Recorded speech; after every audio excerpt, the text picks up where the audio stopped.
యనమల రామకృష్ణుడు వాస్తవంగా చంద్రబాబు తొలిసారి ముఖ్యమంత్రి కావడానికి సహకరించిన నాటి స్పీకర్.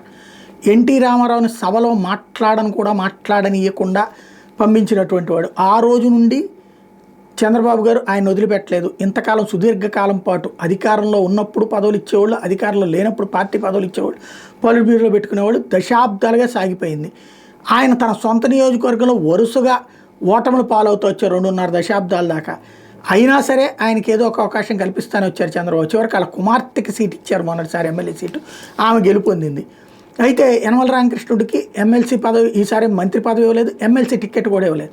ఈ నేపథ్యంలో ఆయన అలిగారు. తాజాగా ఏదైతే నిన్న ఈ నెల 29 దాకా ఆయనకి ఛాన్స్ ఉంది, కానీ సభకి అటెండ్ కావట్లేదు. ప్లస్ ఏదైతే తాజాగా జరిగినటువంటి నిన్న వీడ్కోలు సభలు జరిగినాయి, ఆ సందర్భంగా యనమల అసహనం వ్యక్తం చేశారంటూ సాక్షి ఒక కథనాన్ని ప్రొజెక్ట్ చేసింది.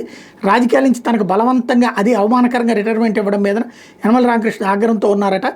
ఎమ్మెల్యేగా, మంత్రిగా, ఎమ్మెల్సీగా తెలుగుదేశం పార్టీకి దశాబ్దాలకు సేవలు అందిస్తున్న యనమల మరికొన్నాళ్ళు ప్రజాప్రతినిధిగా కొనసాగాలని భావించారు. ఇటీవల ఆయన తన రాజకీయ భవిత్వం గురించి మాట్లాడుతూ చంద్రబాబుకు ఆశ్రమిస్తే రాజ్యసభకు వెళ్తానని, లేకపోతే రాజకీయాల నుంచి విరమించుకుంటానని చెప్పారు. అయితే ఆయనకి ఎమ్మెల్సీ పదవే రెన్యువల్ కాలేదు.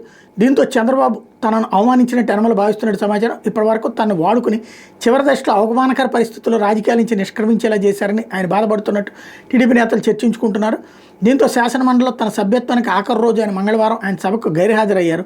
7 సభ్యుల పదవీకాలం మంగళవారం ముగియడంతో మండలిలో వాళ్ళకి వీడ్కోలు కార్యక్రమం నిర్వహించారు.